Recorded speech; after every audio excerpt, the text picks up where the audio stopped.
ಇವತ್ತು ಮನೆಯಲ್ಲೇ ಸುಲಭವಾಗಿ ಚಾಟ್ ಮಸಾಲ ಪೌಡರ್ನ ಯಾವ ರೀತಿ ಮಾಡೋದು ಅಂತ ನೋಡೋಣ. ಈ ಪುದೀನನ ಒಂದೆರಡು ಸರಿ ವಾಶ್ ಮಾಡಿಕೊಂಡು ನೀರಿನಂಶ ಹೋಗೋವರೆಗೂ ಒಣಗಿಸಿ ಹಾಕ್ಕೊಳ್ತಿದ್ದೀನಿ.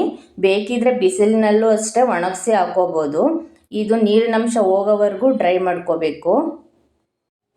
ಸ್ಟವ್ನ ಲೋ ಫ್ಲೇಮಲ್ಲೇ ಇಟ್ಕೊಂಡು ಕ್ರಿಸ್ಪಿ ಆಗೋವರೆಗೂ ಹುರಿಬೇಕು. ಈ ಥರ ಡ್ರೈ ಆಗೋವರೆಗೂ ಹುರ್ಕೋಬೇಕು. ಪುದೀನನ ನೀರಿನಂಶ ಎಲ್ಲ ಹೋಗಬೇಕು. ಗ್ಯಾಸ್ಟ್ರಿಕ್ ಸಮಸ್ಯೆ ಇರೋರು ಅಷ್ಟೇ ಪುದೀನನ ಕುದಿಸಿ ನೀರು ಕುಡಿಯೋದ್ರಿಂದ ಗ್ಯಾಸ್ಟ್ರಿಕ್ ಸಮಸ್ಯೆ ಎಲ್ಲ ಕಡಿಮೆ ಆಗುತ್ತೆ.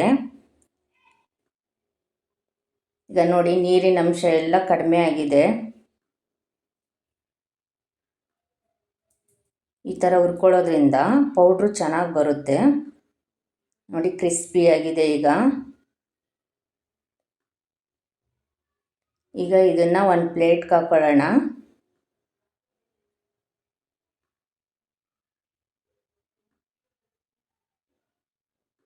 ನೋಡಿ, ಪುದೀನ ಸೊಪ್ಪು ಎಷ್ಟು ಕ್ರಿಸ್ಪಿಯಾಗಿ ಬಂದಿದೆ.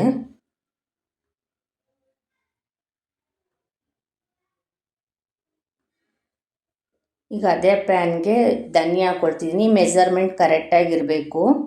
ನಾನು 4 ಸ್ಪೂನಷ್ಟು ಧನಿಯಾ ಹಾಕ್ಕೊಳ್ತಿದ್ದೀನಿ.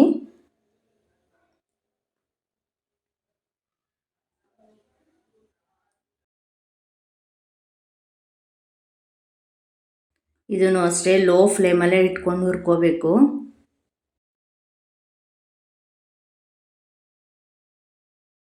ಈಗ ಧನಿಯಾ ಹುರಿದಿದ್ದಾಗಿದೆ. ಇದನ್ನು ಪ್ಲೇಟ್ಗೆ ಹಾಕ್ಕೊಳ್ಳೋಣ.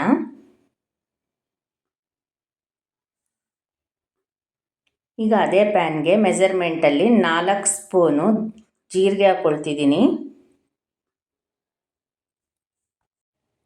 ಮೆಜರ್ಮೆಂಟು ಕರೆಕ್ಟಾಗಿರಬೇಕು. ಇದನ್ನು ಅಷ್ಟೇ ಲೋ ಫ್ಲೇಮಲ್ಲೇ ಹುರಿಬೇಕು. ನೋಡಿ, ಈಗ ಕಲರ್ ಎಲ್ಲ ಚೇಂಜ್ ಆಗಿದೆ. ಈ ಥರ ಹುರಿಬೇಕು.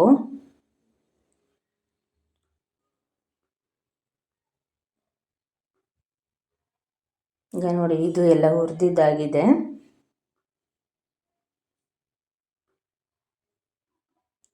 ಇದನ್ನು ಅಷ್ಟೇ ಪ್ಲೇಟ್ಗೆ ಹಾಕ್ಕೊಳ್ಳೋಣ. ಈಗ ಇದನ್ನು ಪ್ಲೇಟ್ಗೆ ಹಾಕ್ಕೊಂಡು ಹಾರಕ್ಕೆ ಬಿಡೋಣ.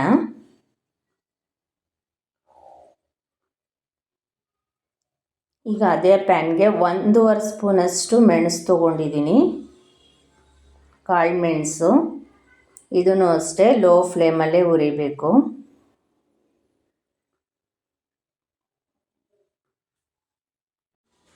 ಈಗ ಮೆಣಸು ಇದಕ್ಕೇ ಒಂದು 4-5 ಒಣಮೆಣ್ಸಿನ್ಕಾಯಿ ಹಾಕ್ಕೊಂಡು ಹುರ್ಕೋಬೇಕು. ಟೇಸ್ಟಿಗಷ್ಟೇ ಒಣಮೆಣ್ಸಿನ್ಕಾಯಿ. ಈಗ ಇದು ಹುರಿದಿದ್ದಾಗಿದೆ. ಇದನ್ನು ಅಷ್ಟೇ ಪ್ಲೇಟ್ಗೆ ಹಾಕ್ಕೊಂಡು ಹಾರಕ್ಕೆ ಬಿಡೋಣ.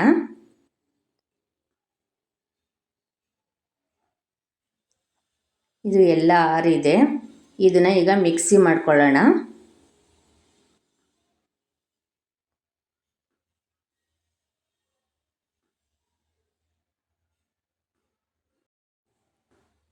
ನಾವು ಈಗ ಪುದೀನ ಹುರಿದಿಟ್ಕೊಂಡಿದ್ದೀವಲ್ಲ, ಇದನ್ನು ಅಷ್ಟೇ ಜಾರಿಗೆ ಸೇರಿಸ್ಕೊಳ್ಳೋಣ.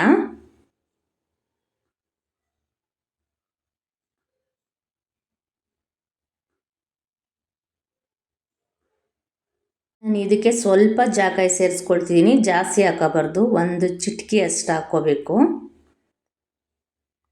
ನಾನೀಗ 1 ಸ್ಪೂನಷ್ಟು ಶುಂಠಿ ಪೌಡ್ರ್ ಹಾಕ್ಕೊಳ್ತಿದ್ದೀನಿ. ಈಗ 2 ಸ್ಪೂನಷ್ಟು ಮ್ಯಾಂಗೋ ಪೌಡ್ರ್ ಹಾಕ್ಕೊಳ್ತಿದ್ದೀನಿ. 4 ಸ್ಪೂನಷ್ಟು ಉಪ್ಪು.